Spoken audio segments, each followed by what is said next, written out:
Hello my dear students, welcome back to the science class. So beta, in today's video we are going to discuss some more practice questions related to your NAS exam.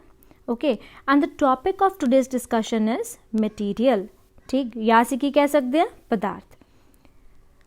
So let's see the very first question and the question says ਹੇਠ ਲਿਖਿਆਂ ਵਿੱਚੋਂ ਕਿਸ ਨੂੰ ਖੁਸ਼ਕ ਬਰਫ਼ ਜਾਂ ਕਾਰਡਿਸ ਕਿਹਾ ਜਾਂਦਾ ਹੈ ਜੋ ਮੁੱਖ ਤੌਰ ਤੇ ਕੂਲਿੰਗ ਏਜੰਟ ਵਜੋਂ ਵਰਤਿਆ ਜਾਂਦਾ ਹੈ.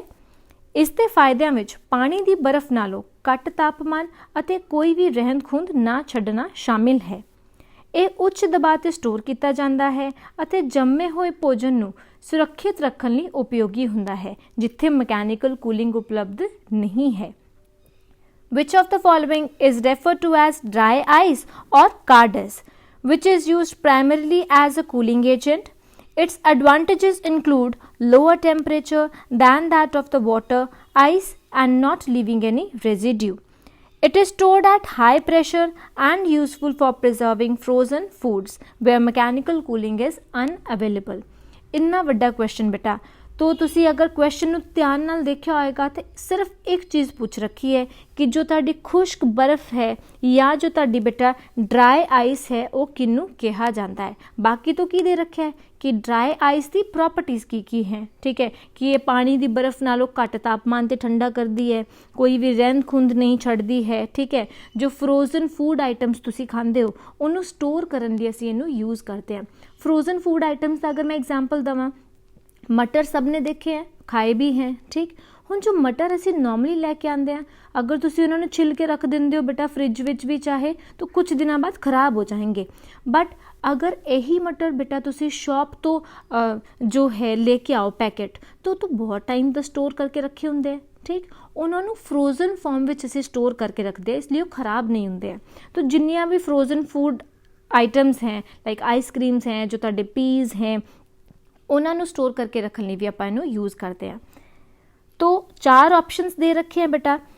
ਹੁਣ ਦੇਖੋ ਆਈਸ ਦੀ ਸਿੰਪਲ ਜੀ ਗੱਲ ਹੈ ਕਿ ਆਈਸ ਹੈ तो ਕੀ ਹੋਏਗਾ, ठोस ही होएगी, सॉलिड ही होएगी. ठीक, तो पहला ऑप्शन की है वाटर इन सॉलिड स्टेट, तो देख लेते हैं सॉलिड स्टेट अगर है तो.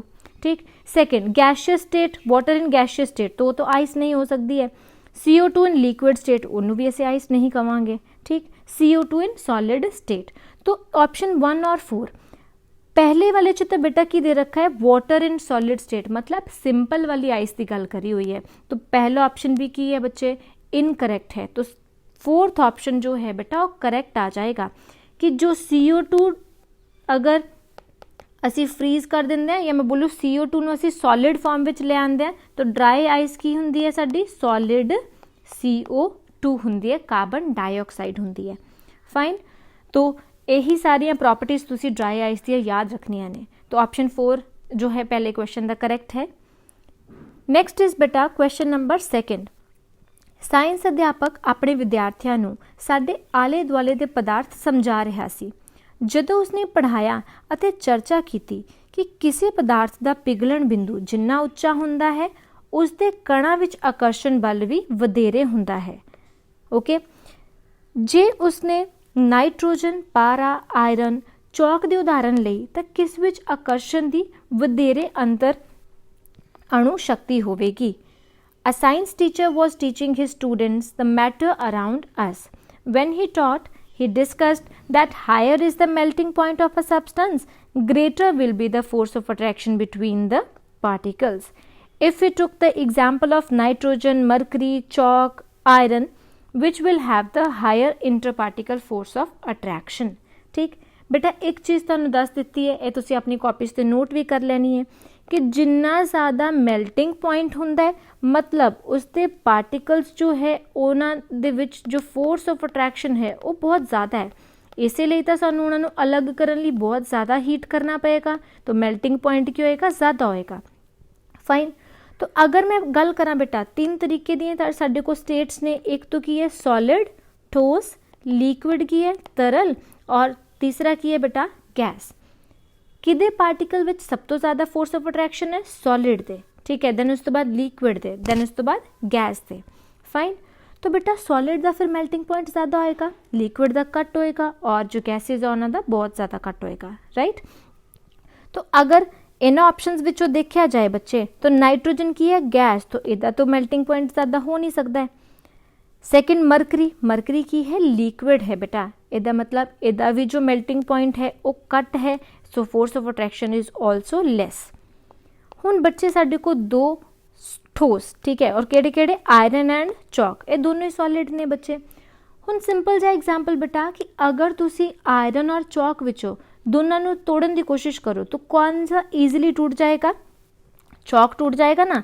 इहदा मतलब चौक दे पार्टिकल्स दे विच भी फोर्स ऑफ अट्रैक्शन की है बहुत घट हैगी है, किदे कंपैरेटिवली? आयरन दे कंपैरेटिवली, ठीक है। तो आयरन जो है बेटा उसका मेल्टिंग पॉइंट सब तो ज़्यादा होएगा, तो उहदे which force between the particle जो है वो भी की होएगी, सब तो ज़्यादा होएगी। तो थर्ड ऑप्शन जो है करेक्ट है। नैक्सट इज बच्चे क्वेश्चन नंबर 3। तापमान वधाउण उत्ते हेठ लिखियां विचों किहड़ा वर्तारा वधेगा? Which one of the following sets of phenomena would increase on raising the temperature? Very important question. क्यों इंपॉर्टेंट क्वेश्चन है बेटा? जिन्ना भी तुहाडे टेम्परेचर नाल तुहाडी स्टेट्स दा लिंक है, प्रैशर दा लिंक है, ये सब बहुत इंपॉर्टेंट है, राइट। तो असीं देख लैंदे हां बेटा, सारे जो सॉलिड दे पार्टिकल्स ने या लिक्विड दे पार्टिकल्स ने, ए सॉलिड दे पार्टिकल्स ने मान लो, ए लिक्विड ने, और गैस दे पार्टिकल्स तो क्या एक दूसरे से बहुत दूर, तो ये सॉलिड, लिक्विड और गैस, ठीक है जी। हुण इन्हां पार्टिकल्स को की है बेटा चलण लई काइनेटिक एनर्जी है। जिन्नी ज़्यादा काइनेटिक एनर्जी होएगी उन्ना ज़्यादा एक दूसरे तो दूर दूर भज्जणगे, ठीक। तो गैस दे पार्टिकल्स की है सब तो ज़्यादा काइनेटिक एनर्जी है। सॉलिड दे पार्टिकल्स की है बेटा सब तो घट काइनेटिक एनर्जी है, ठीक है जी। तो लिक्विड दी इन्हां दोनों दे विच आ जाएगी। हुण बच्चे तुसी टेम्परेचर इनक्रीज़ किया, जदों भी तुसी टेम्परेचर इनक्रीज़ करोगे ना बेटा तो काइनेटिक एनर्जी जो है वो की हो जाएगी, इनक्रीज़ हो जाएगी पार्टिकल्स की। जदों टेम्परेचर वधांदे हैं तो पानी जल्दी जल्दी बॉयल करना स्टार्ट कर देंदा है, ठीक। क्यों? क्योंकि उहदे पार्टिकल्स की काइनेटिक एनर्जी वध जाती है, ज़्यादा इधर उधर घूमना शुरू हो जाते हैं।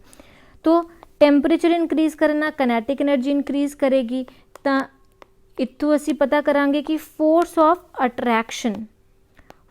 Of attraction between the particles की हो जाएगी, डिक्रीज हो जाएगी, है ना। अगर एक दूसरे को टिके नहीं बैठनगे तो फोर्स ऑफ अट्रैक्शन भी नहीं ਵਧੇਗਾ। तो असी देख लेंगे इन्हां विचों किहदे विच टेम्परेचर ਵਧਾਉਣ ते वो ਵਧੇਗਾ। सब तो पहला है बेटा डिफ्यूजन। डिफ्यूजन की है जदों दो पदार्थां दे कण जो है आपस विच की हो जाते हैं, मिक्स हो जाते हैं, चल के एक दूसरे नाल अपने आप ही मिक्स हो जाते हैं। फॉर एग्जाम्पल तुसी अगरबत्ती एक रूम च जलाते हो तो थोड़ी देर बाद की हो जाएगा पूरे घर विच उहदी महक आ जाती है। क्यों? क्योंकि अगरबत्ती के जो पार्टिकल्स हैं वो एयर के पार्टिकल्स नाल मिक्स होंदे रहंदे हैं, ठीक, अपने आप ही। तो वो की है बेटा डिफ्यूजन। जदों असीं टेम्परेचर वधाया पार्टिकल्स को चलने की शक्ति आ जाएगी, वो क्या आ जाएगा, ज़्यादा चलना स्टार्ट हो जाएंगे, तो डिफ्यूजन भी की हो जाएगा बेटा, फास्ट हो जाएगा, ठीक। तो ये तो बढ़ेगा ही। इवैपोरेशन अगेन बेटा की है साडे कोल लिक्विड तो की बनाना है, गैस बनाना है, मतलब पार्टिकल्स की काइनेटिक एनर्जी वधाउणी है, राइट।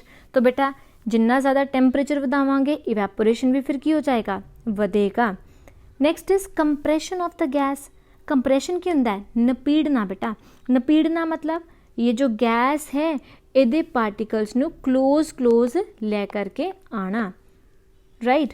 तो जदों असी टेम्परेचर वधा दिता तो पार्टिकल्स तो दूर दूर भज्जणगे ना, क्योंकि काइनेटिक एनर्जी वध गई है। तो कंप्रैशन जो है फिर वो फास्ट नहीं होएगा, कि हो जाएगा, स्लो हो जाएगा। तो ऑप्शन 1 जो है बेटा वो तो गलत हो गया। सेकेंड इवैपोरेशन ਵਧੇਗਾ, कंप्रेशन ऑफ द गैसेज असी देख लिया कि कटेगा, तो आगे देखने की जरूरत नहीं है, तो सेकेंड भी गलत है। नेक्स्ट इज बेटा इवैपोरेशन वध रहा है, डिफ्यूजन की है इंक्रीज हो रहा है। Expansion of the gases temperature ਵਧਾਵਾਂਗੇ पार्टिकल्स को एनर्जी ज़्यादा आ जाएगी और ए पार्टिकल्स की है और दूर दूर जा सकते हैं, ठीक है। तो एक्सपैंड करेगी गैस, प्रसार होएगा गैस का, ठीक है, तो विस्तार कर सकती है। तो एक्सपेंशन ऑफ द गैस भी इंक्रीज करेगा। ਸੋਲੂਬਿਲਿਟੀ ਆਫ ਸੋਲਿਡ ਇਨ ਲਿਕੁਇਡ, ਇਹਦੇ ਲਈ ਬੇਟਾ ਤੁਸੀਂ ਇੱਕ ਐਗਜ਼ਾਮਪਲ ਯਾਦ ਰੱਖ ਸਕਦੇ ਹੋ। ਤੁਸੀਂ ਠੰਡੇ ਪਾਣੀ ਵਿੱਚ ਚੀਨੀ ਡਿਜ਼ੋਲਵ ਕਰ ਦਿਓ ਜਾਂ ਗਰਮ ਪਾਣੀ 'ਚ ਚੀਨੀ ਡਿਜ਼ੋਲਵ ਕਰ ਦਿਓ, ਕਿਹਦੇ ਵਿੱਚ ਈਜ਼ੀਲੀ ਹੋ ਜਾਂਦੀ ਹੈ? ਗਰਮ ਪਾਣੀ 'ਚ ਨਾ। ਠੀਕ, तो बेटा टेम्परेचर ਵਧਾਵਾਂਗੇ ਪਾਣੀ ਦਾ तो ਸੋਲੂਬਿਲਿਟੀ ਜੋ ਹੈ ਉਹ ਕੀ ਹੋ ਜਾਏਗੀ? ਵੱਧ ਜਾਏਗੀ। ਰਾਈਟ, तो ਇਹ ਸਾਰੇ ਹੀ ਚੀਜ਼ਾਂ ਕੀ ਹੈ ਟੈਂਪਰੇਚਰ ਵਧਾਉਣ ਨਾਲ ਇਨਕਰੀਜ਼ ਹੋ ਜਾਂਦੀਆਂ ਨੇ। तो तीसरा ऑप्शन जो है बेटा वो की है correct one. Next is question number 4।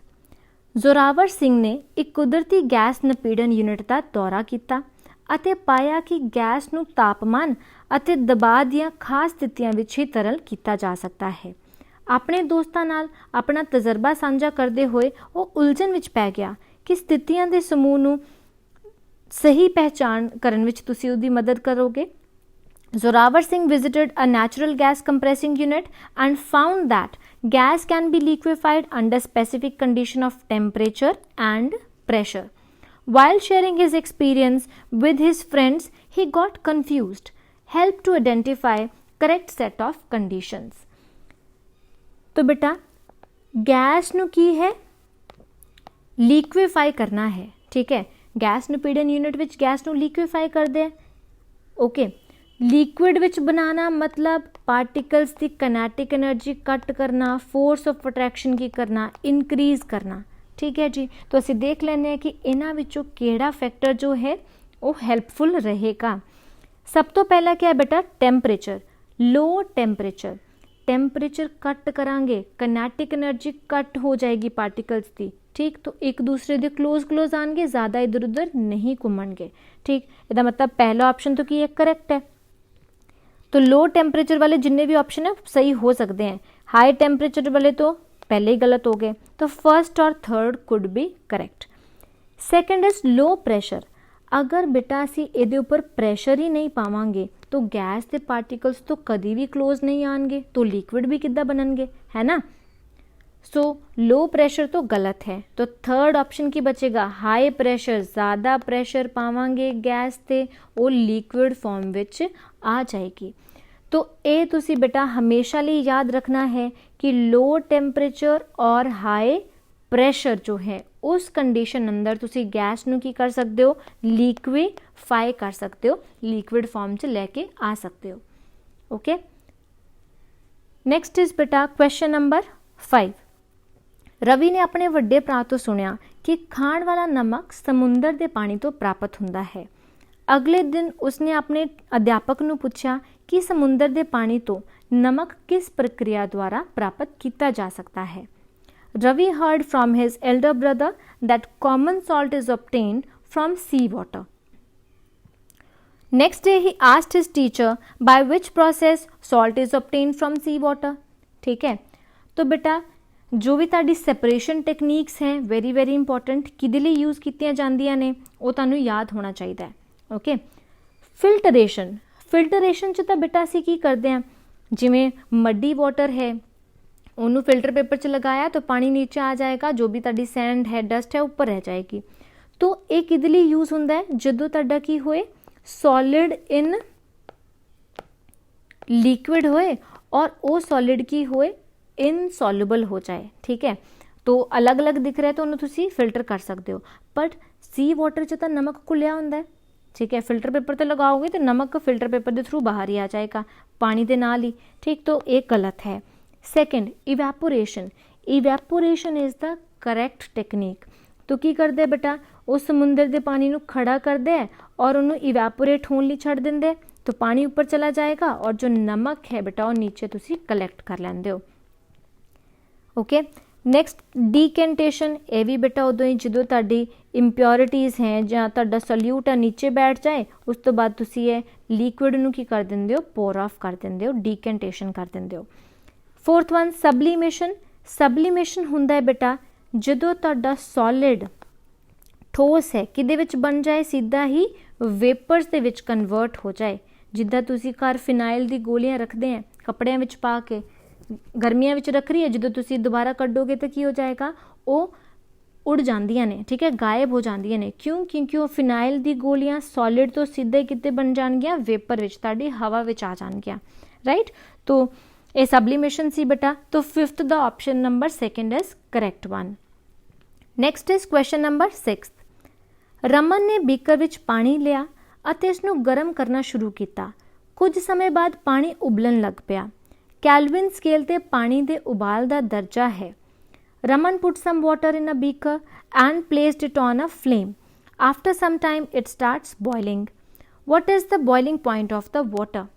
ਬੇਟਾ ਜਦੋਂ ਵੀ ਅਸੀਂ ਬੋਇਲਿੰਗ ਪੁਆਇੰਟ ਦੀ ਗੱਲ ਕਰਾਂਗੇ ਐਟ 1 ਐਟਮੋਸਫੇਰਿਕ ਪ੍ਰੈਸ਼ਰ, ਉਸ ਟਾਈਮ 'ਤੇ ਵਾਯੂਮੰਡਲ ਦਾ ਦਬਾਅ ਅਸੀਂ ਕਿੰਨਾ ਲੈ ਰਹੇ ਹਾਂ? 1 ATM ਲੈ ਰਹੇ ਹਾਂ। ਇਹ ਬਹੁਤ इंपॉर्टेंट है। ओके, तो एक ATM ਦੇ ਉੱਪਰ एक एटमोसफेरिक प्रेशर यूनिट के उपर बेटा बॉइलिंग पॉइंट ऑफ वाटर कितना हुंदा साडे कोल? 100 डिग्री सैल्शियस। ठीक, हुण कैलविन च कन्वर्ट करना है बच्चे, तो की आंदे कि कैलविन स्केल दे लई की करदे आपां 273 प्लस जिन्ना डिग्री सैल्शियस की तुहाडे कोल वैल्यू है, तो कितना आ जाएगा 273 प्लस 100, तो आंसर कितना बन गया 373। तो third option is the correct one. हुण बेटा इदा तुसीं फैरनहाइट का भी तुहाडे कोल फॉर्मूला है कि डिग्री सैल्शियस तो फैरनहाइट किद्दां निकालने हैं, ये दोनों ही फॉर्मूलेस तुसीं याद रखने हैं। राइट, तो सीधे सीधे क्वेश्चन हो रहा है यहाँ पे। Next is question number 7। Iron ਅਤੇ सल्फर पाउडर के मिश्रण विच एक पतला हाइड्रोक्लोरिक एसिड पाउण नाल की हुंदा है? What happens on adding dilute HCl to a mixture of iron filling and sulfur powder? तो बेटा आयरन फाइलिंग और सल्फर ਨੂੰ ਤੁਸੀਂ मिक्स कर ਦਿੱਤਾ ਹੋਇਆ है। ठीक बेटा, ये दोनों आपस च रिएक्ट नहीं करते नॉर्मल कंडीशन ते। तो आयरन और सल्फर अगर असी हीट नहीं कर रहे हैं, मिक्स भी नहीं रिएक्ट भी नहीं करेंगे, तो ये सिंपल मिक्सचर बनेगा। जिदा तुहाडा फ्रूट सैलड बनता है कि एप्पल एप्पल ही रहेगा, ऑरेंज ऑरेंज ही रहेगा, ठीक है, बनानास बनानास ही रहेंगे। इदां ही बेटा मिक्सचर अगर असी बना लिया तो मिक्सचर विच आयरन अपनी प्रॉपर्टीज शो करेगा, सल्फर अपनी प्रॉपर्टीज शो करेगा। हुण इस मिक्सचर विच मैंने पा दिता है कि HCl, डाइल्यूट HCl। राइट, हुण बेटा डाइल्यूट HCl है जो मैटल दे नाल की कर सकता है, रिएक्ट कर सकता है। तो की बनेगा Fe प्लस HCl की बनता है मैटल का सॉल्ट बनेगा, नाल की बनेगी हाइड्रोजन गैस रिलीज हो जाएगी। ठीक, तो की ऑप्शन इन्हां विच दे रखे हैं? H2S गैस पैदा होंदी है, गलत है। Second, colourless and odourless gas is formed. तो H2 का कोई कलर नहीं हुंदा, कोई इहदी स्मैल नहीं हुंदी बेटा, तो मतलब ये सेकंड ऑप्शन की है करैक्ट। हुण थर्ड ऑप्शन देख लेंदे बेटा, a greenish solution appears, it is also correct. कुछ एक चीज़ां तुहानूं याद करनियां पैणगीआं। हुण आयरन के उपर बेटा +2 चार्ज है, तो इहदा जो सोल्यूशन है बेटा ग्रीन कलर सोल्यूशन होएगा। अगर मैं कहां Fe3 पॉजिटिव है ना, तो तुसी की कहोगे कि मैम रेडिश ब्राउन कलर का सोल्यूशन हो जाएगा। ठीक है, तो मेटल्स के आयंस के अकॉर्डिंग इनका कलर भी क्या हो जाएगा, चेंज हो जाएगा। तो option second and third both are correct. तो बी और सी इन्हां दे लिखा होया 2 एंड 3 आर करेक्ट। तो fourth option is correct one. Next is बेटा क्वेश्चन नंबर 8। हेठ लिखियां विचों किहड़ा टिंडल प्रभाव दर्शाएगा? Which of the following will show Tyndall effect? Tyndall effect कौन शो करता है? जो कोलॉइडल सोल्यूशंस हैं। हुण कोलॉइडल की तुसी एग्जाम्पल याद रखनी है। तो इन्हां विचों बेटा किहड़ा कोलॉइडल सोल्यूशन है? Salt solution? No. Milk is a colloidal solution, starch is also colloidal solution. तो second option correct. Copper sulphate solution ये भी बेटा कोलॉइडल नहीं है, ट्रू सोल्यूशन है। Fine. Next is question number 9। ਜਦੋਂ ਗੈਸ ਬਰਨਰ ਦੀ ਲਾਟ ਨਾਲ ਬਰਫ਼ ਨੂੰ ਪਿਘਲਣ ਲਈ ਨਿਰੰਤਰ ਤਾਪ ਦਿੱਤਾ ਜਾਂਦਾ ਹੈ ਤਾਂ ਪਿਘਲਣ ਦੇ ਦੌਰਾਨ ਬਰਫ਼ ਦਾ ਤਾਪਮਾਨ ਬਦਲੇਗਾ, ਕਿੱਦਾਂ ਬਦਲੇਗਾ? ਆਪਸ਼ਨ ਦੇ ਰੱਖੇ ਹੈ। When heat is constantly supplied by a gas burner with small flame to melt ice, then the temperature of ice during melting, very very important again, बहुत इंपॉर्टेंट क्वेश्चन है। ठीक है, यह तुहानूं किसी भी तरीके नाल बेटा पूछा जा सकता है। ड्यूरिंग मेल्टिंग टेंपरेचर किद्दां चेंज होएगा? ठीक है, और जिस बच्चे नूं तो पता है तो स्मार्टली आंसर कर सकता है कि बेटा जदों भी स्टेट चेंज होएगी during state change. State change का मतलब की है कि सॉलिड तो लिक्विड बनेगा, लिक्विड तो गैस बनेगा, या गैस तो सॉलिड बन रहा है। तो बेटा जो भी स्टेट ही चेंज हो रही है बस, तो नो चेंज इन टेम्परेचर। ठीक है, तो टेम्परेचर उस टाइम पे चेंज नहीं होएगा, मेल्टिंग टाइम भी चेंज नहीं होएगा, बॉइलिंग टाइम भी चेंज नहीं होएगा। ठीक है, अगर रिवर्स कर दिए उदों भी चेंज नहीं होएगा। ठीक, तो इन्हां विचों किहड़ा ऑप्शन करेक्ट आ जाएगा? Increases very slowly, no. Does not increase at all, तो इंक्रीज करेगा ही नहीं, क्या रहेगा? Same. First remain constant and then increases, गलत है। Increases to form liquid water, ये भी की है गलत। तो बिल्कुल भी चेंज नहीं होएगा। तो इसनों बेटा तुसी ध्यान विच रखना है, ये बहुत इंपॉर्टेंट क्वेश्चन है। Next and the last question for this video, question number 10। हेठ लिखियां विचों किहड़ा रसायनिक परिवर्तन है? विच one of the following is a chemical change? Chemical change बेटा जदों की होएगा कुछ न्यू सबसटांस बनता है। ओके, जदों नवा सबसटांस फॉर्म होएगा तो असीं कहांगे कि कैमिकल चेंज है। मैल्टिंग ऑफ वैक्स, मैल्ट जो वैक्स है पहले सॉलिड सी, तुसीं इहनूं गर्म किया, वो लिक्विड बन गई, वैक्स तो वैक्स ही रहेगी। ठीक है जी, तो melting of wax is a physical change. Mixture of sulphur and iron, तुसीं दस सकते हो, मैंने पिछे दस्सिया कि है मिक्सचर ऑफ सल्फर और आयरन दोनों एक दूसरे नाल रिएक्ट नहीं करेंगे, कि है फिजिकल चेंज है, कुछ नया नहीं बन रहा है। Third one, cooking of food, की हो जाएगा कुकिंग ऑफ फूड कि तुसी सब्जियां ली है, कुछ मसाले डाले हैं, और जो सब्जी बनती है वो की है बिल्कुल डिफरेंट है पहले नालों।